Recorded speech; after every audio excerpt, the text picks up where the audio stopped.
আসসালামু আলাইকুম ওয়া রাহমাতুল্লাহি ওয়া বারাকাতুহু। ইন্নাল হামদুলিল্লাহ ওয়াসসালাতু ওয়াসসালামু আলা মান লা নাবিয়্যা বা'দা ওয়া আলা আলিহি ওয়া সাহবিহি আজমাইন। আউযু বিল্লাহি মিনাশ শাইতানির রাজীম। বিসমিল্লাহির রহমানির রহিম।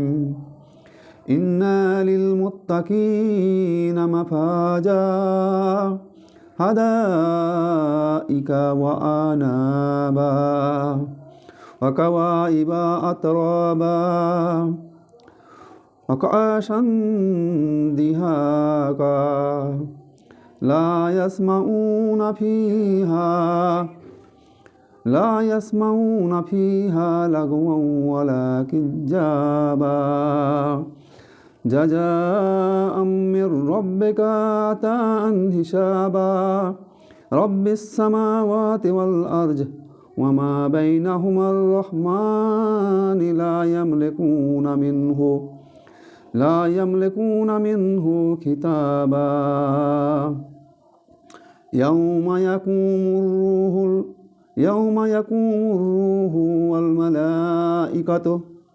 والملائكة صفا لا يتكلمون إلا من آذن له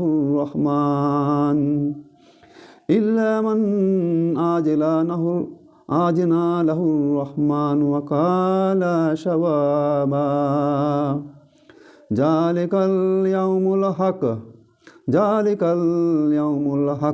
فمن شاء اتخذ إلى ربه مآبا ذلك اليوم الحق فمن شاء اتخذ إلى ربه مآبا إنا أنذرنكم عذابا قريبا يوم ينظر المرء ما قدمت يداه ويقول الكافر يا ليتني كنت ترابا إنا أنذرنكم عذابا قريبا يوم ينظر المرء ما قدمت يداه ويقول الكافر يا ليتني كنت ترابا إنا أنذرنكم عذابا قريبا يوم ينظر المرء ما قدمت يداه ويقول الكافر يا ليتني كنت ترابا সদাকাল্লাহুল আযীম। সম্মানিত দেশ বিদেশের দর্শক শ্রোতামণ্ডলী, যাবতীয় প্রশংসা মহান আল্লাহ রাব্বুল আলামিনের, যিনি আমাদেরকে কোরআনের এই ধারাবাহিক আলোচনায় অংশগ্রহণ করার তৌফিক দান করেছেন। মহান আল্লাহর দরবারে আমরা শুকরিয়া আদায় করছি, আলহামদুলিল্লাহ। অথবা দরুদ ও সালাম শান্তির ধারা বর্ষিত হোক শেষ নবী হযরত মুহাম্মদ মুস্তাফা সাল্লাল্লাহু আলাইহি সাল্লামের প্রতি। আল্লাহুম্মা সাল্লি আলাইহি আল্লাহুম্মা বারিক আলাইহি। সূরা আন-নাবা প্রথম দুটো পর্ব আমরা আলোচনা করেছি। প্রথম পর্বে আলোচনা করেছি 1 থেকে 16 নম্বর আয়াত, দ্বিতীয় পর্বে আলোচনা করেছি 17 থেকে 30 নম্বর আয়াত। আজকে তৃতীয় পর্ব 31 থেকে 40 নম্বর আয়াত আলোচনা করব। ওমা তৌফিকি ইল্লা বিল্লাহ তাওয়াক্কালতু ইলাইহি উনীব। প্রসঙ্গক্রমে একটা কথা প্রথমেই বলে রাখি, সূরা ফাতিহা থেকে শুরু করে সূরা নাবা পর্যন্ত 30 নম্বর পারায় 37টি সূরা রয়েছে। সূরা ফাতিহা সহ 38টি সূরা। তো আজকে এই পর্বের মধ্য দিয়ে আম্মা পারার সম্পূর্ণ আলোচনা পেশ করা সম্পূর্ণ হচ্ছে। অর্থাৎ আম্মা পারার যাবতীয় সূরাসমূহ আছে, তার সাথে সূরা ফাতিহা, এটা আমরা আলোচনার আজকে সমাপ্তি হতে যাচ্ছে। আম্মা পারার সূরাগুলো কোনোটা একটা পর্বে, কোনোটা দুটো পর্বে, কোনোটা তৃতীয় 4টে পর্বে পর্যন্ত পর্যায়ক্রমে করা হয়েছে। তো যে সমস্ত দর্শক এবং শ্রোতারা আমার এই আলোচনায় অংশগ্রহণ করেছেন, শুনেছেন, তাদের জন্য আল্লাহ রাব্বুল আলামিনের কাছে দোয়া করি তারা যা খায়ের পান, এবং কোরআনের এই আলোচনা শুনে উপকৃত হলে আমিও আল্লাহর কাছে আশাবাদী যে আল্লাহ রাব্বুল আলামিন তুমি আমাকে যা খায়ের দান করো, সাদগায়ে জারিয়া হিসাবে কবুল করো। যে সমস্ত মানুষগুলো কোরআন প্রেমিকগুলো এখনও কোরআনের এই আলোচনা শোনার সুযোগ পাননি, জানতে পারেননি, আমি আল্লাহর কাছে দোয়া করব সবার কাছে যেন কোরআনের এই আলোচনা পৌঁছায়, আর মানুষ যেন আমল করতে পারে, আমল করার জন্য নিজের ইচ্ছা প্রকাশ করে, একই সাথে আল্লাহ রাব্বুল আলামিনকে যেন তারা খুশি করার জন্য নিজেকে সুপর্দ করে। আল্লাহর কাছে এই দোয়া করব। যে সমস্ত মানুষগুলো দর্শক শ্রোতারা আমার এই আলোচনা শুনছেন, তাদের জন্য প্রথমেই আমি মহান আল্লাহর দরবারে মোনাজাত পেশ করি। তাদের আত্মীয় স্বজন, পাড়া প্রতিবেশী, মা বাবা, দাদা দাদি, নানা নানি যারা কবরবাসী হয়েছেন, তাদের জীবনে তাদের বেঁচে থাকা অবস্থায় যে সমস্ত পাপগুলো তারা করেছে বা হয়েছে মানুষ হিসাবে, সেই পাপগুলো তাদের তোমার অশেষ রহমতে তাদেরকে ক্ষমা করো। আমরা আলোচনা করেছি সূরা নাবা এর আগের পর্বে, অর্থাৎ দ্বিতীয় পর্বে, কিয়ামতের এভিডেন্স। তার আগে আমরা আলোচনা করেছি মহাপ্রলয়ঙ্কর দিন, মহাসংবাদ, এই সম্পর্কে। আমরা আলোচনার একটা পর্যায়ে কিয়ামত যে সংগঠিত হবে তার জন্য আল্লাহ রাব্বুল আলামিন কোরআন মাজিদের এই সূরায় যে সমস্ত প্রমাণগুলো ব্যক্ত করেছেন, সেই প্রমাণগুলো আমরা একটা করে আয়াত ধরে ধরে আলোচনা পেশ করেছি। আল্লাহ রাব্বুল আলামিন আজকের যে আলোচনা 31 থেকে 40 নম্বর আয়াত, তো মানুষ ফায়সালা হয়ে যাওয়ার পর কিয়ামতের ময়দানে একটা শ্রেণীর মানুষ যারা দোজখে যাবে, তাদের শাস্তি কী হবে, জাহান্নামের বিস্তারিত বর্ণনা এর আগের আলোচনায় আমরা পেশ করা হয়েছে। এই পর্বে আজকে আমরা আলোচনা করব জান্নাতের নিয়ামত সমূহ নিয়ে। তাহলে আমরা এই জান্নাতের নিয়ামত সমূহ নিয়ে আলোচনা করার আগে এই যে মহাসংবাদ সম্পর্কে আমায়াতা সালুন আলোচনাটা শুরু হয়েছিল, সেই মহাসংবাদটা আবারও স্মরণ করাচ্ছি। সেই মহাসংবাদটা হচ্ছে যে এই যে সুন্দর পৃথিবী, এই সুন্দর পৃথিবীর গঠন স্ট্রাকচার যা দেখছি এরকম থাকবে না। একটা সময় এই সুন্দর পৃথিবী ধ্বংসপ্রাপ্ত হবে, যত মানুষ, পশু, আকাশ জমিন যা আছে সব ধ্বংসপ্রাপ্ত হবে, এবং তারপরে মানুষকে আবার আল্লাহর দরবারে ওঠানো হবে। এই যে ধ্বংসপ্রাপ্ত হওয়া এবং মানুষকে জীবিত করা, আল্লাহর দরবারে হিসাব দিতে হবে, এই টোটাল সংবাদটা হচ্ছে মহাসংবাদ। এই মহাসংবাদ শোনানোর সাথে সাথে মানুষকে সতর্ক করা হচ্ছে যে যারা এই কিয়ামতের ময়দানে ওঠার পর জাহান্নামে হবে তারা কি কষ্ট ভোগ করবে, আর যারা জান্নাতে যাবে তারা কি সুখ ভোগ করবে। এখানে যে আলোচনাটা আছে, ইন্না লিল মুত্তাকিনা মাফাজা, নিশ্চয়ই যারা সংযমশীল তাকওয়াবান ব্যক্তি তাদের জন্য রয়েছে সফলতা। আমরা সফলতার বলতে গেলে আমাদের সফলতার ধারণাটা, কনসেপ্টটা আলাদা। কেউ দুনিয়াতে যদি চাকরি পায়, ভালো প্রশাসনিক পদ পায়, নেতা হয়, মন্ত্রী হয়, বড় ব্যবসায়ী হয়, লক্ষ লক্ষ কোটি কোটি টাকার মালিক হয়, তাহলে আমরা বলি লোকটা সফল।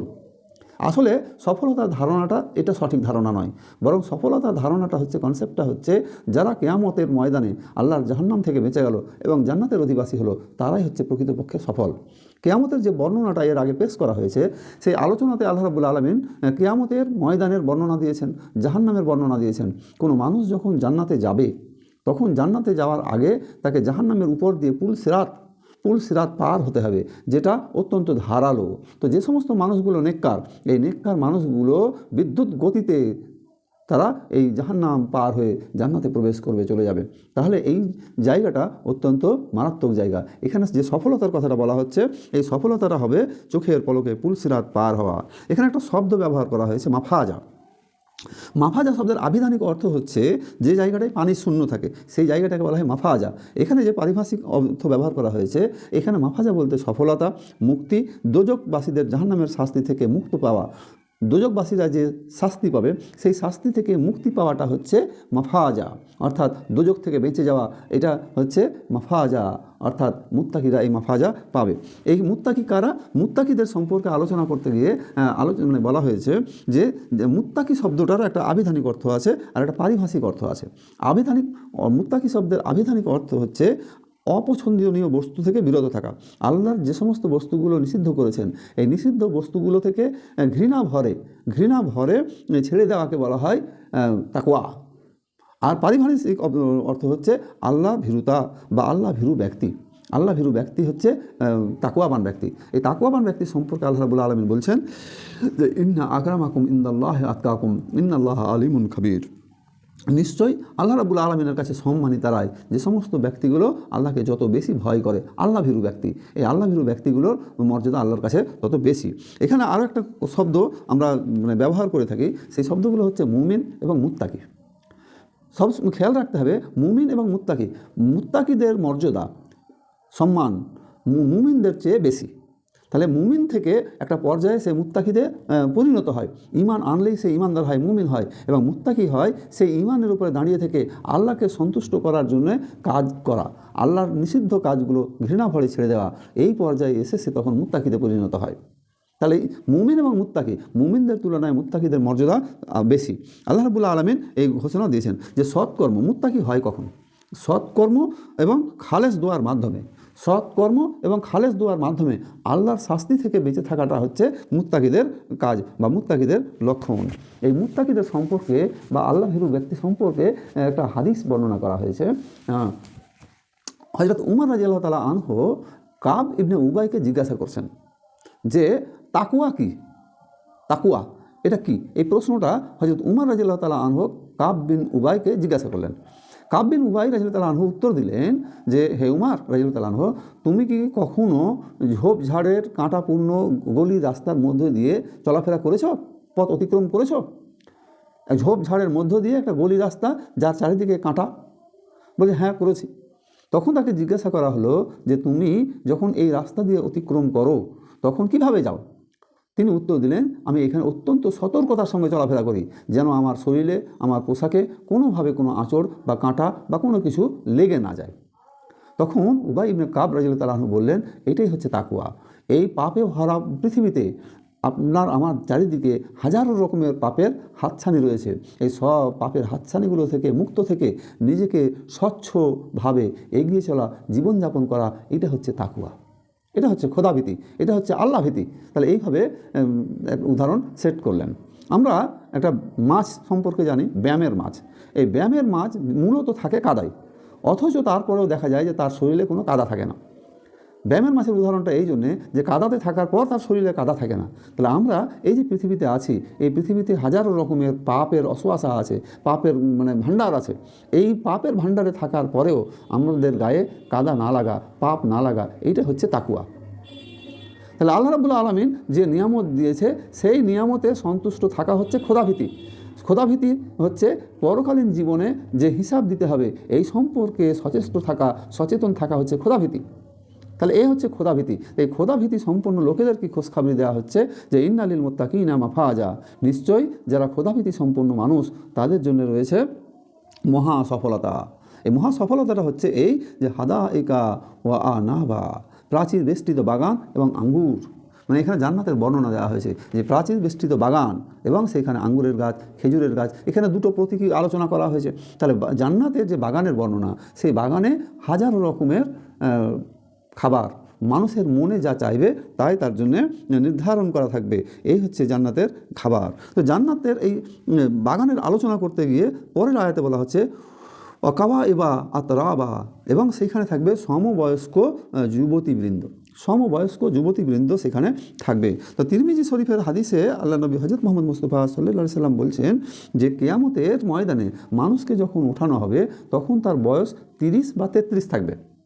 হযরত আয়েশা রাদিয়াল্লাহু তাআলা আনহা থেকে বর্ণনা করা হয়েছে যে তার বাড়িতে একবার এক মহিলা এসেছিলেন, বয়স্ক মহিলা। আল্লাহ নবী তাকে জিজ্ঞাসা করলেন আয়েশা রাদিয়াল্লাহু তাআলা আনহাকে যে এই বয়স্ক মহিলাটা কে? আয়েশা রাদিয়াল্লাহু তাআলা আনহা উত্তর দিলেন, এ হচ্ছে আমার খালা। আল্লাহ নবী তখন বললেন যে কোনো বৃদ্ধা জান্নাতে যাবে না। তখন এই মহিলা আয়েশা রাদিয়াল্লাহু তাআলা আনহার খালা তো কাঁদতে শুরু করলেন। তখন এ কথা আয়েশা রাদিয়াল্লাহু তাআলা আনহা নবী করিম সাল্লাল্লাহু আলাইহি ওয়াসাল্লামের কাছে পেশ করলেন। তখন আল্লাহ নবী বললেন যে জান্নাতে যাবে না এর অর্থ হচ্ছে এই যে মানুষকে আল্লাহ রাব্বুল আলামিন কিয়ামতে তুলবেনই যৌবন অবস্থায়, যুবক অবস্থা করে। তাহলে জান্নাত হচ্ছে নাজ নিয়ামত ভোগ করার জায়গা। সুতরাং আল্লাহ রাব্বুল আলামিন যখন তোমাকে জান্নাতে পাঠাবে তখন একবারে যৌবন দিয়ে পাঠাবে, যুবক করে পাঠাবে, যুবতী করে পাঠাবে। সুতরাং এটা নিয়ে কাঁদার কোনো কিছুই নেই। সুতরাং আল্লাহ রাব্বুল আলামিন মানুষকে যখন জান্নাতকে পাঠাবেন বা কিয়ামতের ময়দানে যখন মানুষকে তুলবেন তখন তার বয়স হবে 30 বা 33 এর কাছাকাছি থাকবে। তো জান্নাতের বর্ণনা অনেক বলা হয়েছে যে সূরা রহমানে যে এই যে সমবয়স্ক নারীদের কথা বলা হয়েছে, এই সমবয়স্ক নারীদেরকে সূরা রহমানে এবং ওয়াকিয়ার, সূরা রহমানের 72 নম্বর আয়াত এবং সূরা ওয়াকিয়ার 22 নম্বর আয়াতে বলা হয়েছে যে জান্নাতি নারীদেরকে হুর বলা হয়েছে। এই সম্পর্কে একটা আলোচনা আছে হামিম আর সাজদা দেব, এবং পুরুষ এবং নারী তারা প্রত্যেকে তাদের চাহিদা মতো পাবে, তাদের সব কিছু পাবে প্রত্যেকের চাহিদা মতো। এখানে একটা আলোচনা আছে, কোরআন মাজিদের বিভিন্ন জায়গায় আলোচনা করা হয়েছে। জান্নাতে পুরুষদের সম্পর্কে বলা হয়েছে যে তাদেরকে হুর অর্থাৎ জান্নাতি নারী দেয়া হবে। তাহলে পুরুষদের সম্পর্কে বলা হলো, কিন্তু মহিলাদের সম্পর্কে কোনো বলা হলো না কেন? আসলে বিষয়টা হচ্ছে যে আল্লাহ রাব্বুল আলামিন পুরুষদের একটা যে চাহিদা, পুরুষদের একটা ইন্টেনশন থাকে। পুরুষদের ইন্টেনশনটা হচ্ছে মহিলাদের প্রতি আসক্তি বেশি। তাদের এই আসক্তিকে ইন্ডিকেট করা হয়েছে এখানে, যে তাদেরকে জান্নাতে হুর দেওয়া হবে, কারণ দুনিয়াতে তারা মেয়েদের প্রতি আসক্তি বেশি থাকে। এর ফলে তাদের এই আসক্তির ঘটনাটা যেন না ঘটে, তাদের এই চাহিদাটা আল্লাহ রাব্বুল আলামিন জান্নাতে পূরণ করবেন। অপরদিকে সূরা হামিমা সাজদা 41 নম্বর সূরার 31 নম্বর আয়াতে আল্লাহ বলছেন, পুরুষ ও নারী জান্নাতে প্রত্যেকেই তাদের চাহিদা মতো সব কিছু পাবে। সে পুরুষ হোক বা নারী হোক, জান্নাতে তাদের প্রত্যেকের চাহিদা মতো সব কিছু পাবে। তাদের যা দরকার, যা চাহিদা, সবার সব চাহিদা আল্লাহ রাব্বুল আলামিন মেটাবেন, জান্নাতে তাদেরকে দেওয়া হবে। সুতরাং আর কে কী পাবে এটা নিয়ে আর কোনো প্রশ্ন থাকার কথা নয়, কারণ মানুষের যাবতীয় চাহিদা থাকবে জান্নাতে, সব আল্লাহ রাব্বুল আলামিন মেটাবেন। পরের আয়াতে আল্লাহ রাব্বুল আলামিন বলছেন যে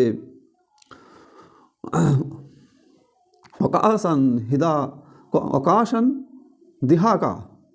দিহাকা, সেখানে পুত পানপত্র থাকবে, পুত পবিত্র পানপত্র থাকবে। পুত পবিত্র পানপত্র হচ্ছে সারাবের পাত্র। সেখানে সারাবের পাত্র যা থাকবে পরিপূর্ণ। এই সারাবের পাত্র থাকবে স্বাদে পরিপূর্ণ, গন্ধে পরিপূর্ণ এবং কার্যকারিতা থাকবে দুনিয়ার সারাবের মতো নয়, বরং জান্নাতীদের নিষ্কাম আনন্দে উদ্বুদ্ধ করবে। এই যে সারাব পাত্র জান্নাতীদেরকে উদ্বুদ্ধ করবে, শরীরের সতেজতা বৃদ্ধি করবে। আর দুনিয়াতে যে সমস্ত সারাব বা মদ যেগুলো পাওয়া যায়, তাতে কি হয় যে সেই সারাবগুলোতে মানুষের ব্রেন শক্তি নষ্ট হয়, মানুষ প্রলাপ বকে, যা কথা বলা উচিত নয় সেটা বলে, যা শোনা উচিত নয় সেটা বলে, অর্থাৎ মানুষের স্বাভাবিক জ্ঞান বিবেক বুদ্ধি লোপ পেয়ে যায়। উল্টো দিকে জান্নাতে তাদেরকে যে সারাব দেওয়া হবে, এই জান্নাতি সারাবে তাদের শরীর পরিপুষ্ট হবে, সৌন্দর্য বাড়বে এবং আল্লাহ রাব্বুল আলামিন যা চাইছেন যে তাদের আনন্দে উদ্বুদ্ধ করবে। তারা এটা পান করার পর তারা আনন্দে উদ্বুদ্ধ হবে। এই কথাটা এখানে বলা হচ্ছে। তার সাথে সাথে বলা হচ্ছে যে লা ইয়াসমাউনা ফিহা লাগওয়াও ওয়ালা কিজ্জাবা, সেখানে তারা শুনবে না অসার কথা, মিথ্যা বাক্য, তারা কিছু শুনবে না। যে বৈশিষ্ট্যটা একটু আগে বর্ণনা করছিলাম, যে যখন কোনো মানুষ দুনিয়াতে সারাব পান করে তখন তার হিতাহিত জ্ঞান থাকে না। সে কোথায় যায়, কোথায় বসে, কি বলে, কি শুনে, তার কোনো জ্ঞান থাকে না। সে খারাপ কথা, ভালো কথা, যা কথা সে শুনতে থাকে। কিন্তু জান্নাতের পরিবেশটা একটু আলাদা হবে।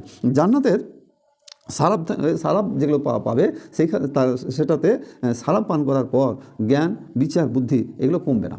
জ্ঞান কমবে না, বিচার বুদ্ধি কমবে না, বাজে কথা, অনর্থক কথা বলবেও না, শুনবেও না। এই সূরা ওয়াকিয়ার 56 নম্বর সূরার 25 এবং 26 নম্বর আয়াতে আছে। তারপরে বলা হচ্ছে যে তারা পরস্পর মিথ্যা কথাও বলবে না। জান্নাতে কেউ কারোর জন্য পরস্পর মিথ্যে কথা বলবে না। সকল কথা এবং কাজ হবে ত্রুটিমুক্ত। সকল কথা এবং কাজ সব হবে ত্রুটিমুক্ত। আসলে জান্নাত হচ্ছে দারুস সালাম বা শান্তির নীড়। সূরা আনআমের 127 নম্বর আয়াতে আল্লাহ রাব্বুল আলামিন বলছেন যে জান্নাতটা হচ্ছে শান্তির নীড়। এখানে শুধু শান্তি আর শান্তি, সালাম সালাম, সালাম আর সালাম, শান্তি আর শান্তি। আল্লাহ রাব্বুল আলামিন এই সুন্দর জান্নাতের বর্ণনা দিয়েছেন। তারপরে বলা হচ্ছে জাজা আম্মের রব্বেকা আতা আন হিসাবা, এটা তোমার রবের অনুগ্রহের প্রতিদান। রবের অনুগ্রহের প্রতিদান, এটা রবের অনুগ্রহের প্রতিদান কেন? যে এইটা যথার্থ মর্যাদা, যথার্থ প্রতিদান। যথার্থ প্রতিদানটা হচ্ছে এই জন্যে যে দুনিয়াতে বেঁচে থাকা অবস্থায় এই মুত্তাকি শ্রেণীর মানুষগুলো, মুত্তাকি মানুষরা, তারা আল্লাহকে ভয় করে জীবন পরিচালনা করেছে, আল্লাহকে সন্তুষ্ট করার জন্যে জীবন পরিচালনা করেছে, সন্তুষ্ট করার উদ্দেশ্যে। মূল বিষয়টা হচ্ছে আল্লাহকে খুশি করা। মূল বিষয়টা এটাই যে আল্লাহ রাব্বুল আলামিনকে খুশি করা। আর আল্লাহ রাব্বুল আলামিনকে খুশি করার ফল হচ্ছে সে জান্নাতে যাবে। আল্লাহকে খুশি করতে পারলেই আল্লাহ রাব্বুল আলামিন তাকে জান্নাতে দেবেন। এই জান্নাতটা হচ্ছে খুশি করার ফল। সুতরাং আল্লাহ রাব্বুল আলামিন তাকে প্রতিটা কাজের যথাযথ ফল দিবেন। আমরা কোরআন মাজিদে দেখতে পাই যে প্রতিটা নেক আমল, কোনো মানুষ প্রতিটা নেক আমল যদি একটা নেক আমল করে তাহলে তাকে 10 গুণ সওয়াব দেওয়া হয়। 10 গুণ সওয়াব দেওয়া হয়। সূরা আনআমের 160 নম্বর আয়াতে বলা হয়েছে। আবার বলা হয়েছে সূরা বাকারার 261 নম্বর আয়াতে যে তার এই নেক আমলকে, নেক কাজটাকে 700 গুণ পর্যন্ত বাড়িয়ে দেওয়া হয়। সূরা জুমারের 10 নম্বর আয়াতে বলা হয়েছে যে তাকে এই নেক কাজের জন্য আল্লাহ রাব্বুল আলামিন বেহিসাব আমল দেন, বেহিসাব নেকি দেন। তাহলে কত দেন এটা আল্লাহ মালুম। তাহলে নেকি সম্পর্কে এরকম বর্ণনা আছে। আর এখানে যে বর্ণনাটা দেওয়া হলো জাজা আম্মের রব্বেকা আতা আন হিসাবা, এটা তোমার রবের অনুগ্রহের পূর্ণ প্রতিদান। এই পূর্ণ প্রতিদানটা হচ্ছে জান্নাত। তাহলে যারা রবকে খুশি করার জন্যে এই জীবন ব্যয় করেছে, রেজা ইলাহি ফালাহি আখেরা, যারা আল্লাহকে খুশি করতে চায় আর পরকালীন জীবনে সফলতা লাভ করতে চায়। পরকালীন জীবনের সফলতাই হচ্ছে আল্লাহকে খুশি করার মধ্যে দিয়ে, আল্লাহকে রাজি করার মধ্যে দিয়ে। তারপরে আয়াতে আল্লাহ রাব্বুল আলামিন বলছেন যে রব্বিস সামাওয়াতি ওয়াল আরজ ওয়া মা বাইনাহুমার রহমান লা ইয়ামলিকুনা মিনহু খিতাবা, যিনি রব, আকাশমণ্ডলী, পৃথিবী এবং এইগুলোর অন্তর্বর্তী সব কিছুর যিনি স্রষ্টা, যিনি দয়াময়, তার নিকট আবেদন নিবেদনের শক্তি তাদের থাকবে না।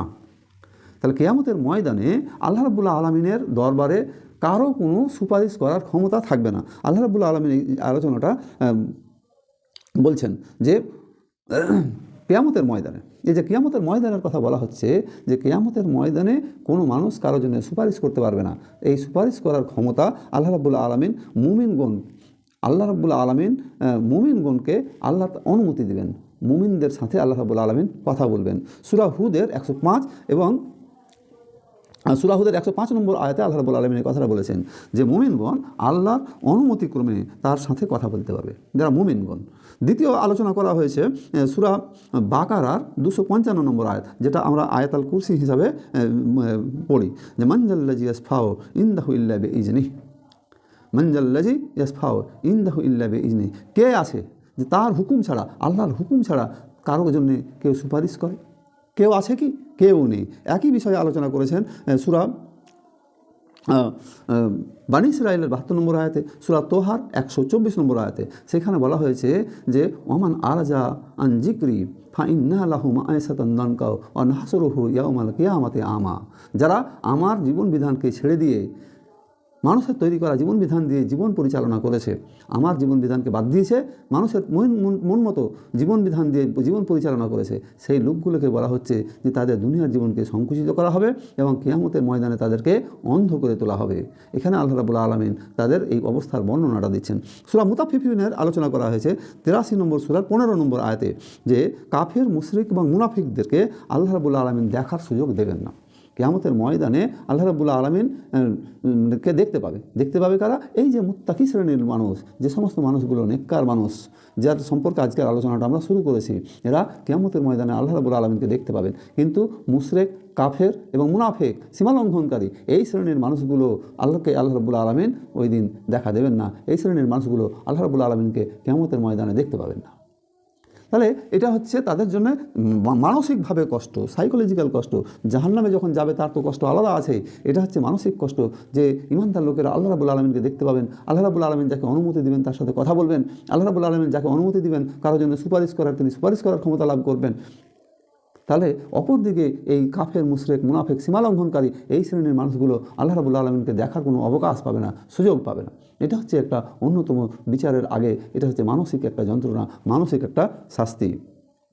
তাহলে এটা তিনি রব্বিস সামাওয়াতি ওয়াল আরজ, মানে আকাশ এবং জমিনের যিনি স্রষ্টা, রব, প্রতিপালক, ওয়া মা বাইনাহুমার রহমান, তিনি হচ্ছেন দয়াময়, তার কাছে আবেদন নিবেদন করবে লা ইয়ামলিকুনা মিনহু খিতাবা, তার নিকট আবেদনের শক্তি কারও থাকবে না, যাকে অনুমতি দেওয়া হবে তাছাড়া। তাহলে আল্লাহ রাব্বুল আলামিন এখানে অত্যন্ত ক্লিয়ার করে বলে দিলেন, আল্লাহ রাব্বুল আলামিনের সুপারিশ যারা খাঁটি মনে, কাদের জন্য সুপারিশ করার অপশান থাকবে।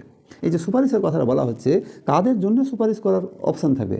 সুপারিশের অপশানটা হচ্ছে শুধুমাত্র যে সমস্ত মানুষগুলো অন্তরে, খাঁটি অন্তরে তাওহীদের উপরে বিশ্বাস স্থাপন করেছে, খাঁটি অন্তরে, নির্ভেজাল অন্তরে সে আল্লাহর উপরে, তাওহীদের উপরে বিশ্বাস স্থাপন করেছে, এই লোকগুলোর জন্য সুপারিশ করার সুযোগ দেওয়া হবে। আল্লাহ রাব্বুল আলামিন বলছেন ইল্লা মান আযিনা লাহুর রহমান, যাদেরকে কথা বলার অনুমতি দেওয়া হবে শুধুমাত্র তারাই কথা বলবে। ইয়াউমা ইয়াকুলুর রূহু ওয়াল মালায়েকাতু সাফান লা ইয়াতাকাল্লামুনা ইল্লা মান আযিনা লাহুর রহমান ওয়া ক্বালা সাওয়াবা। 38 নম্বর আয়াতে বলা আছে, সেদিন রূহ, মালায়েকা, ফেরেশতাগণ সারিবদ্ধভাবে দাঁড়াবে, আর দয়াময় যাকে অনুমতি দিবেন সে ছাড়া কথা বলতে পারবে না, সে সঙ্গত কথা বলবে, সে সঙ্গত কথা বলবে। এখানে অত্যন্ত স্পষ্টভাবে বলে দেওয়া হলো, সেই দিন কে দাঁড়াবে? রূহ, অর্থাৎ রূহ বলতে হযরত জিবরাইল আলাইহিস সালাম ও মালায়েকা এবং ফেরেশতাগণ সারিবদ্ধভাবে দাঁড়াবে। এখানে রূহের ব্যাখ্যা দিতে গিয়ে বিভিন্ন তাফসীরকারকগণ বিভিন্ন ব্যাখ্যা দিয়েছেন। রূহ বলতে বলা হচ্ছে যে 3টে ব্যাখ্যা আছে। হযরত আদম আলাইহিস সালাম এর সন্তান, বনু আদম যেটাকে বলা হয়, বনি আদম, সমস্ত মানুষের এই রূহদেরকে বলা হচ্ছে রূহ। কোনো কোনো তাফসীরকারকে জিবরাইল আলাইহিস সালামকে রূহ বলা হয়েছে, জিবরাইল আলাইহিস সালামকে, এবং এখানে একই সাথে আলোচনা করা হয়েছে ফেরেশতা। তাহলে জিবরাইল আলাইহিস সালাম, বনি আদম এবং রূহ মালায়েকা এরা সব সারিবদ্ধভাবে দাঁড়ায় থাকবে আর দাঁড়াবে দয়াময় যাকে অনুমতি দিবেন, ইল্লামান আজিন আল্লাহুর রহমান আকালা সাওয়াবা, সে ছাড়া অন্য কেউ কথা বলবে না। আর যিনি কথা বলবেন তিনি সঙ্গত কথা বলবেন, কোনো আবল তাবল কথা বলবেন না, অনর্থক কথা বলবেন না, যা বলবেন সমস্ত কিছু সঠিক এবং সত্য কথা বলবেন। পরের আয়াতে আল্লাহ রাব্বুল আলামিন বলছেন, জালিকাল ইয়াউমুল হক ফামান সাআতাখাজা ইলা রাব্বিহি মাআবা, এদিন সুনিশ্চিত, অতএব যার অভিরুচি সে রবের শরণাপন্ন হোক। এতক্ষণ পর্যন্ত মানে যে বর্ণনাটা এলো, এই দিন সুনিশ্চিত, এই দিনটা হচ্ছে বিচারের দিন, অর্থাৎ কিয়ামত যখন সংগঠিত হয়ে যাবে, কিয়ামত সংগঠিত হওয়ার পরে পরেই মানুষকে ওঠানো হবে। কিয়ামত সংগঠনের সাথে সাথেই মানুষের দেহের স্ট্রাকচার তৈরি করে দেওয়া হবে এবং রুহু যেখানে আছে আলামে আরওয়া বা আলামে ইল্লিন বা আলামে সিজ্জিন, সেগুলোকে খুলে দেওয়া হবে। সেই রুহগুলো এসে শরীরে প্রবেশ করবে এবং মানুষ কিয়ামতের ময়দানে উঠতে থাকবে। তাহলে এই দিন সংগঠিত হয়ে যাবে, তখন তাদের যে শাস্তির বিধান বলা হলো, জান্নাতের বর্ণনা দেওয়া হলো, মহাসুখের বর্ণনা দেওয়া হলো, উল্টো দিকে জাহান্নামের বর্ণনা দেওয়া হলো, মহাদুঃখেরও বর্ণনা দেওয়া হলো। এই মহাসুখ আর মহাদুঃখ, এই যে বর্ণনা এবার মানুষের সামনে পেশ করে দেওয়া হলো। মানুষের সামনে পেশ করে দেওয়ার পর মানুষকে বলা হচ্ছে যে যার ইচ্ছা সে জান্নাতি হোক অথবা যার ইচ্ছা সে জাহান্নামী হোক। আল্লাহ রাব্বুল আলামিন মানুষকে তৈরি করার সাথে সাথে দুটো শক্তি দিয়েছেন। একটা হচ্ছে ধারণা শক্তি, যেটাকে বলা হয় আকীদা, আর আরেকটাকে বলা হচ্ছে কর্মশক্তি, যেটাকে বলা হয় আমল। মানুষের ধারণা অনুযায়ী মানুষ আমল করে, ধারণা অনুযায়ী মানুষ কাজ করে। তাহলে অন্তরে যদি এ বিশ্বাস না তৈরি হয় যে এ পৃথিবীর পরিসমাপ্তি ঘটবে, সমস্ত সৃষ্টি ধ্বংসপ্রাপ্ত হবে এবং মানুষকে আবার আল্লাহর দরবারে উঠতে হবে, এই ধারণা যদি মানুষের অন্তরে গেঁথে না যায়, তাহলে তার কর্ম আমল বাতিলের কর্মে হবে, অর্থাৎ তাগুতের পথে হবে। আর যদি অন্তরে এই ধারণা গেঁথে যায় যে এই জীবনের পরিসমাপ্তি ঘটবে, আল্লাহর দরবারে উঠতে হবে, সব কিছুর হিসাব দিতে হবে, তার জন্য শাস্তি বা পুরস্কারের ব্যবস্থা রয়েছে, তাহলে তার জীবন পরিচালনার প্রক্রিয়া সে বেঁচে যাবে। তার সামনে হাজারো হাজারো অবৈধ ইনকামের রাস্তা থাকবে, লোভ থাকবে, লালসা থাকবে, মানে তার সামনে হাজারো রকমের পাপের দরজা খোলা থাকবে। তারপরে সে এই জায়গা থেকে সে বেঁচে থাকবে, এই পাপের জায়গা থেকে সে বেঁচে থাকবে যদি তার ধারণা, তার অন্তরে এটা গেঁথে যায় যে আমাকে মহান রবের সামনে দাঁড়াতে হবে। আর যদি না দাঁড়ায়, তাহলে দুনিয়াতে যত রকমের ব্যবস্থা আছে তার কাছে সবই হালাল, হালালটাও হালাল, হারামটাও হালাল। সুতরাং এই প্রকৃতি নিয়ে যারা চলবে তাদেরকে সাবধান করা হচ্ছে যে তোমাদের সামনে আমি দুটো রাস্তার বর্ণনা করলাম, একটা রাস্তা জান্নাতে যাবে আর একটা রাস্তা জাহান্নামে যাবে। এখন তোমাদের যার ইচ্ছা, জালিকাল ইয়াউমুল হক, তোমাদের সামনে ওই দিন সুনিশ্চিত, ওটা সত্য। আর ফামান সাআতাখাজা ইলা রাব্বিহি মাআবা, এবং অতএব যার অভিরুচি, যার ইচ্ছা সে রবের শরণাপন্ন হোক। কেউ যদি জান্নাত যেতে চায় তো সে জান্নাতের কাজ করুক, রবের শরণাপন্ন হোক, তাহলে সে জান্নাতি হবে। আর যদি সে রবের শরণাপন্ন না হয়, আল্লাহর শরণাপন্ন না হয়, তাহলে সে জাহান্নামী হবে। তার সামনে ক্লিয়ার ঘোষণা করে দেওয়া হলো। আর নবীকেও বলে দেওয়া হচ্ছে এই আয়াতের মধ্য দিয়ে যে যার ইচ্ছা সে ইসলাম গ্রহণ করুক, যার ইচ্ছা সে ইসলাম না গ্রহণ করুক, তোমার কাজ হচ্ছে মানুষের কাছে শুধু দাওয়াত পৌঁছে দেওয়া, ইসলামের দাওয়াত পৌঁছে দেওয়া। তারপরে বলা হচ্ছে ইন্না আনজারনাকুম আযাবান কারীবা, তাহলে আমি তোমাদেরকে আসন্ন শাস্তি সম্পর্কে সতর্ক করলাম। আসন্ন শাস্তি সম্পর্কে সতর্ক করা হচ্ছে। আসন্ন শাস্তিটা কি? এখন আমি বেঁচে আছি, একটু পরেই বা কিছুক্ষণ পর বা কয়েকদিন পর, কয়েক মাস পর, কয়েক বছর পর আমি মরে যাব। তাহলে মৃত্যুর সাথে সাথে মানুষের প্রতি দুনিয়ার সব সম্পর্ক ছিন্ন হয়ে যায় এবং মৃত্যুর পরে তার চোখের পর্দা খুলে দেওয়া হয়। এই চোখের পর্দা খুলে দেওয়ার অর্থ হচ্ছে সে জান্নাতি অথবা জাহান্নামী, তার সামনে কানেকশন করে দেওয়া হয়, জান্নাত বা জাহান্নামের দরজা বা রাস্তা তার জন্য খুলে দেওয়া হয়। তার রূহটাকে যেখানে রাখা হয় সেটা আলামে ইল্লিন হোক বা সিজ্জিন হোক, ইল্লিন হলে তার সঙ্গে জান্নাতের কানেকশন থাকে, সিজ্জিন হলে তার সঙ্গে জাহান্নামের কানেকশন থাকে। অর্থাৎ চোখের পর্দা খোলার সাথে সাথে তার কবরের জীবনে শাস্তি অথবা শান্তি তা বয়ে নিয়ে আসে। তাহলে কোরআন মানে সূরা বাকারার 281 নম্বর আয়াতে বলা হচ্ছে যে আসন্ন আযাব বলতে যেটা বোঝানো হচ্ছে, আসন্ন আযাব, প্রথম আযাবটা হচ্ছে মৃত্যু। এই মৃত্যুটা হচ্ছে দ্বিতীয় হচ্ছে কিয়ামত, চোখের পর্দা খুলে দেওয়া হবে সেই দিন। তাহলে মৃত্যু সম্পর্কে বলতে গিয়ে বলা হচ্ছে মৃত্যু হলো কিয়ামতে সুগরা, অর্থাৎ ছোট কিয়ামত। কিয়ামতে সুগরা অর্থাৎ ছোট কিয়ামত, মৃত্যুটা হচ্ছে ছোট কিয়ামত। এবং মূল কিয়ামত হচ্ছে যখন এই পৃথিবী প্রলয়ঙ্কার ঘটবে, প্রলয়ঙ্কার সব শেষ হয়ে যাবে, আর সেই দিন কি হবে, যে সেই দিনের বিষয়টা হচ্ছে যে আল্লাহ রাব্বুল আলামিন বলছেন পরের আয়াতে, পরের অংশে, সেই দিন মানুষ তার কৃতকর্ম প্রত্যক্ষ করবে। সেদিন মানুষ তার কৃতকর্ম মানে যে যে কাজ করেছে সে সব দেখতে পাবে। আর এই সব দেখতে পাওয়ার ব্যাখ্যা দিতে গিয়ে সূরা বাকারার 281 নম্বর আয়াতে আল্লাহ রাব্বুল আলামিন বলছেন আমল অনুযায়ী যথাযথ বদলা দেওয়া হবে, কারো প্রতি জুলুম করা হবে না। সূরা বাকারার 281 নম্বর আয়াত, যে যতটুকু আমল করেছে তাকে ততটুকুই বদলা দেওয়া হবে, কারো প্রতি কোনো জুলুম করা হবে না। আল্লাহ রাব্বুল আলামিন কারো উপরে জুলুম করবেন না। তারপরে আল্লাহ রাব্বুল আলামিন বলছেন যে সূরা 32 নম্বর সূরা তে বলা হচ্ছে 29 নম্বর আয়াতে, ওমা হুম বিখারিজিনা মিনান নার, আর তারা জাহান্নাম থেকে বের হতে পারবে না। এই যে সতর্কতা শুনিয়ে দেওয়া হলো, তারা জাহান্নামে যারা যাবে তারা জাহান্নাম থেকে আর বের হতে পারবে না, এই যে বদলার কথা দেওয়া হচ্ছে। তারপরে আল্লাহ রাব্বুল আলামিন বলছেন যে মাকাদ্দামাত ইয়াদু ওয়াকুলুল কাফিরু ইয়া লাইতানি কুনতু তুরাবা, কাফিররা বলবে হায় রে হতভাগা, আমি যদি মাটি হয়ে যেতাম। সেদিন আফসোস করবে, সেদিন আফসোস করবে যে আমরা এই মানুষ না হয়ে যদি মাটি হয়ে যেতাম। তাহলে কিয়ামতের ময়দানের দৃশ্য বর্ণনা করতে গিয়ে বিভিন্ন হাদিসে বর্ণনাগুলো এরকম এসেছে যে আল্লাহ রাব্বুল আলামিন পশু পাখি যেগুলো আছে, পশু পাখিদের মধ্যে পৃথিবীতে কেউ কারো শিং ভেঙেছে, কেউ কারো পা ভেঙেছে, এরকম যে ঘটনাগুলো ঘটেছে, এই পশুগুলোকে কিয়ামতের ময়দানে আল্লাহ রাব্বুল আলামিন উঠাবেন এবং সেই দিন বদলা তাদেরকে দেওয়া হবে।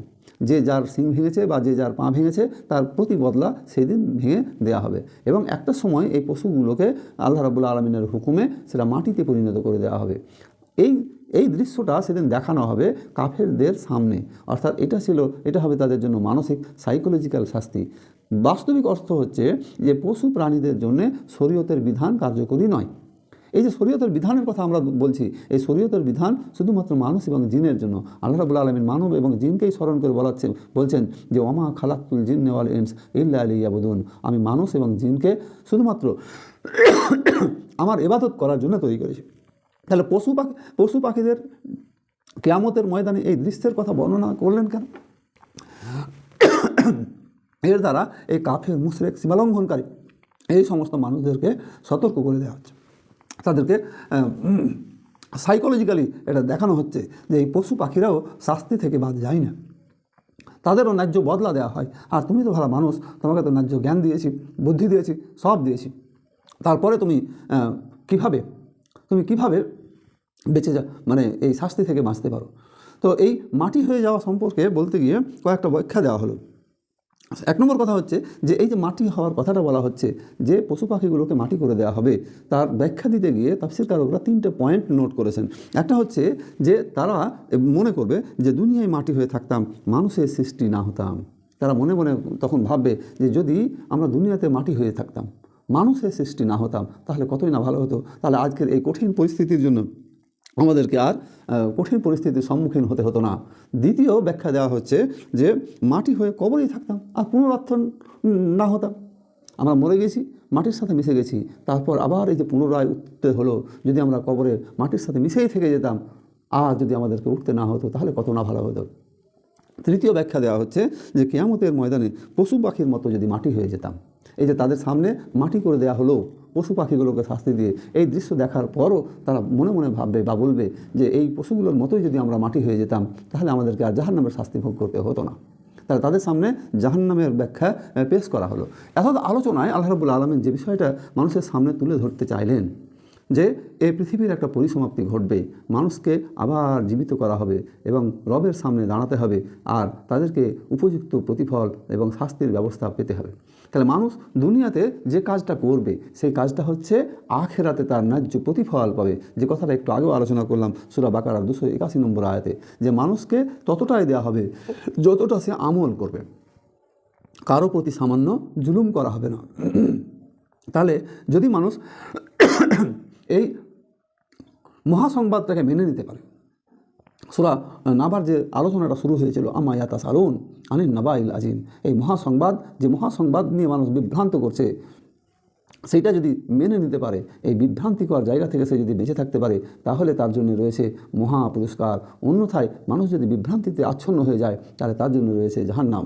আল্লাহ রাব্বুল আলামিন মানুষকে সামনে যুক্তি দিয়ে বোঝাচ্ছেন যে এই জমিনকে সৃষ্টি করেছি, আকাশকে সৃষ্টি করেছি, জমিন থেকে ফসল উৎপাদন করছি, আকাশ থেকে বৃষ্টি বর্ষণ করছি, পাহাড়গুলোকে পেরেকের মতো করে গেঁথে দিয়েছি, আকাশকে এত সুন্দর করে তোমাদের মাথার উপরে সাজিয়ে রেখেছি, সূর্যকে আকাশের কোলে ভাসিয়ে রেখেছি, এই সূর্য থেকে তোমরা আলো পাও, তাপ পাও, তা দিয়ে তোমরা জীবন পরিচালনা করো। তাহলে এই সব জিনিসগুলো করা বেশি কঠিন না মানুষ মরে যাওয়ার পর আবার তাকে জীবিত করা এটা বেশি কঠিন? মানুষ তো একটা ছোট্ট উপাদান মাত্র। মানুষ মর্যাদা মানুষকে আল্লাহ রাব্বুল আলামিন দিয়েছেন। এই মর্যাদা মানুষ যদি ধরে রাখতে না পারে তাহলে মানুষ এই মর্যাদাশীল মানুষ হয়ে যাবে চতুষ্পদ জন্তুর থেকেও নিকৃষ্ট। আল্লাহ রাব্বুল আলামিন মানুষকে স্মরণ করিয়ে দিয়েছেন যে এই মানুষকে যে বিবেক দেওয়া হয়েছে, জ্ঞান দেওয়া হয়েছে, বুদ্ধি দেওয়া হয়েছে, এটা সে যদি কাজে লাগায় তাহলে মানুষ হবে আশরাফুল মাখলুকাত, মানুষ হবে সম্মানীয়। আল্লাহ কাররামনাল বনি আদমা, আল্লাহ বলছেন আমি বনি আদমকে সম্মানিত করেছি। অপরদিকে আল্লাহ রাব্বুল আলামিন বলছেন সূরা ৩-এর মধ্যে যে লাকাদ খালাকনাল ইনসানা ফি আহসানি তাকবীম সুম্মা রাদাদনাহু আসফালা সাফিলিন, মানুষকে উত্তম পরিকাঠামো দিয়ে তৈরি করলাম, অন্যথায় সে নিম্ন স্তরে সে নেমে যাবে, নিম্ন স্তরে পরিণত হবে যদি সে তার আমল দিয়ে আখলাক দিয়ে নিজেকে ভালো প্রতিষ্ঠিত করতে না পারে। সূরা আরাফে আল্লাহ রাব্বুল আলামিন আলোচনা করেছেন যে বহু সংখ্যক মানুষ এবং জিনকে আল্লাহ রাব্বুল আলামিন জাহান্নামে দেবেন। এরা কারা? এরা হচ্ছে যে সমস্ত মানুষগুলোকে আল্লাহ রাব্বুল আলামিন চিন্তা শক্তি দিয়েছেন তা দিয়ে চিন্তা করে না, চোখ দিয়েছেন তা দিয়ে দেখে না, কান দিয়েছেন তা দিয়ে সে উত্তম জিনিস শোনে না। এই শ্রেণীর মানুষগুলোকে আল্লাহ রাব্বুল আলামিন বলছেন জাহান্নামে দেব। উল্টো দিকে আল্লাহ রাব্বুল আলামিন বলছেন যে সমস্ত মানুষগুলো মুত্তাকি, ইন্নালিল মুত্তাকিনা মাফাজা, যে সমস্ত মানুষগুলো মুত্তাকি আল্লাহকে ভয় করে জীবন পরিচালনা করেছে তাদের জন্য রয়েছে জান্নাতের ব্যবস্থা। আল্লাহ রাব্বুল আলামিন বর্ণনা দিচ্ছেন সূরা বাকারাতে যে অবাশশিরিল্লাযিনা আমানু ওয়া আমিলুস সালিহাতি অবাশশিরিল্লাযিনা আমানু ওয়া আমিলুস সালিহাতি আন্না লাহুম জান্নাতিন তাজরি মিন তাহতিহাল আনহার। সেই সমস্ত লোক, যে সমস্ত মানুষগুলো সৎ কাজ করেছে, ঈমান নিয়ে এসেছে, তাদের জন্য রয়েছে জান্নাতুল ফেরদাউস, জান্নাতের ব্যবস্থা রয়েছে যার তলদেশ দিয়ে ঝর্ণা প্রবাহিত হবে, যেখানে তারা কোনো বাজে কথা শুনবে না, যেখানে সারাব পানপত্র থাকবে যা দিয়ে তাদের আনন্দে মন ভরে উঠবে, যেখানে তাদেরকে সুশ্রী সাথী দেওয়া হবে, হুর দেওয়া হবে। আর আল্লাহ রাব্বুল আলামিন জান্নাতে সে পুরুষ হোক বা নারী হোক কারো কোনো মনের আশা অপূর্ণ রাখবেন না, সমস্ত আশাকে আল্লাহ রাব্বুল আলামিন পূর্ণ করে দেবেন। তো এরকম জান্নাতের বর্ণনা দেওয়া হয়েছে। অপরদিকে জাহান্নামের বর্ণনা দেওয়া হয়েছে যে জাহান্নামের যাবে তাদের যে শাস্তি হবে, তাদের যে খাবার দেওয়া হবে তাতে শরীর পরিপুষ্ট হবে না, রক্ত পুঁজ থাকবে, তাদেরকে জাহান্নামে দেওয়ার পর উপর থেকে সেইগুলোকে স্তম্ভ দিয়ে জাহান্নামের মুখকে বন্ধ করে দেওয়া হবে যেন সেখান থেকে সে আর কোনোদিন বেরিয়ে না আসতেই পারে। এরকম কঠিন দুটো পথ বর্ণনা করে দেওয়ার পর আল্লাহ রাব্বুল আলামিন চূড়ান্ত সিদ্ধান্ত দিচ্ছেন যে সেই দিন সত্য, যে কিয়ামত মহাসংগঠন ঘটবে, এই দিনটা সত্য। এখন যার ইচ্ছা সে আল্লাহকে খুশি করার চেষ্টা করুক, আল্লাহকে খুশি করতে পারলেই সে জান্নাত যাবে। মূল টার্গেটটা হচ্ছে আল্লাহকে খুশি করা, মূল টার্গেট হচ্ছে আল্লাহকে খুশি করা। আল্লাহকে খুশি করার ফলাফল হচ্ছে জান্নাত, আল্লাহকে খুশি করার ফলাফল হচ্ছে জান্নাত, আল্লাহকে খুশি করার ফলাফল হচ্ছে জান্নাত। আল্লাহ রাব্বুল আলামিনের কাছে আমরা দোয়া করি, হে মাবুদ, আমরা বেশি আমল করে তোমাকে খুশি করতে পারবো না, বরং আমাদের অল্প আমলটাকেই তোমাকে খুশি করার জন্য যথেষ্ট ধরে নাও। হে মাবুদ, তুমি যেমন খুশি হও, যেমন আমল করলে খুশি হবে সেই রকম আমল করা তুমি তৌফিক দান করো। হে মাবুদ, তোমার দরবারে দোয়া করি বক্তা, শ্রোতা, দর্শক সকলকে তৌফিক দাও তোমাকে খুশি করার, তোমার দেওয়া জীবন বিধান মেনে জীবন পরিচালনা করার, যেন আমরা তোমার রহমত নিয়ে, তোমার ক্ষমা নিয়ে আমরা জান্নাতের বাসিন্দা হতে পারি, জান্নাতের মেহমান হতে পারি। তোমার কাছে দোয়া পেশ করছি মাবুদ, যে সমস্ত লোকগুলো আমাদের এই কোরআনের আলোচনা, কোরআনের সাথে রয়েছেন, তাদেরকে আল্লাহ রাব্বুল আলামিন যা খায়ের দান করো। কোরআনের সাথে থাকলে তুমি দুনিয়াতে আখেরাতে মর্যাদা বৃদ্ধি করে দাও। হে মাবুদ, কোরআনের সাথে যারাই থেকেছে তাদেরই তুমি সম্মান মর্যাদা বাড়িয়ে দিয়েছি মাওলা। তোমার এই ঘোষণায় আমরা বিশ্বাস করেছি মাওলা। হে আল্লাহ, তুমি আমাদের সকলকে জান্নাতে আমাদের সুউচ্চ মাকাম দান করো। যারা কোরআন নিয়ে আলোচনা করে, কোরআন নিয়ে গবেষণা করে মাওলা, তুমি কোরআন দিয়ে তাদেরকে জান্নাতের সুপারিশ করার তৌফিক দান করো। কোরআনের সাথে যে আলোচনাগুলো হচ্ছে মাওলা, বক্তা এবং শ্রোতা সকলকে তুমি যা খায়ের দান করো, জান্নাতে যেন কোরআনের সুপারিশ আমরা পেতে পারি সেই তৌফিক তুমি দান করো। মহান আল্লাহর দরবারে আলোচনা দাবি পেশ করছি যে হে আল্লাহ, সূরা ফাতিহা থেকে এই পর্যন্ত সূরা নাবা, আম্মা পাড়ার 37টি এবং সূরা বাকারা সহ 38টি সূরার উপরে যে দাওয়াত, যে ব্যাখ্যা বিশ্লেষণ পেশ করলাম, তাতে হতে পারে উচ্চারণগত ভুল থাকতে পারে, তত্ত্বগত কিছু ভুল ত্রুটি থাকতে পারে, অনিচ্ছাকৃত ত্রুটি থাকতে পারে। হে মাবুদ, জ্ঞানত কোনো ত্রুটি করার চেষ্টা করিনি। তুমি অন্তরের মালিক, তুমি অন্তরের সব খবর মাওলা রাখো। তুমি আমার এই বক্তব্য, আমার এই কথা তুমি অন্ততপক্ষে আমার এই অন্তরের কথা তোমার দরবারে মাওলা পেশ করছি যে আমি ইচ্ছাকৃতভাবে কোনো তথ্য ভুল দেওয়ার চেষ্টা করিনি, ইচ্ছাকৃতভাবে কোনো জায়গায় ভুল উচ্চারণের চেষ্টা করিনি। তারপরেও যদি হয়ে থাকে মাওলা, তুমি অন্তর্যামী, তুমি সমস্ত কিছু দেখছো। তোমার দরবারে খালেস নিয়তে, খালেস অন্তরে আমার সেই ভুল ত্রুটিগুলো ক্ষমা করো। আমার এই অযোগ্যতার কারণে কোনো দর্শক শ্রোতার যদি ভুল বুঝে থাকে মাওলা, সেই ভুল বিষয়গুলো সেই দর্শক শ্রোতাদের মধ্য থেকে তুমি মিটিয়ে দিও। হে মাবুদ, তুমি আমাদেরকে সহজ সরল সঠিক পথে জীবন পরিচালনা করার তৌফিক দান করো। আমিন। ও আখিরি দাওয়া আনিল হামদুলিল্লাহি রাব্বিল আলামিন। আসসালামু আলাইকুম ওয়া রাহমাতুল্লাহি ওয়া বারাকাতুহু।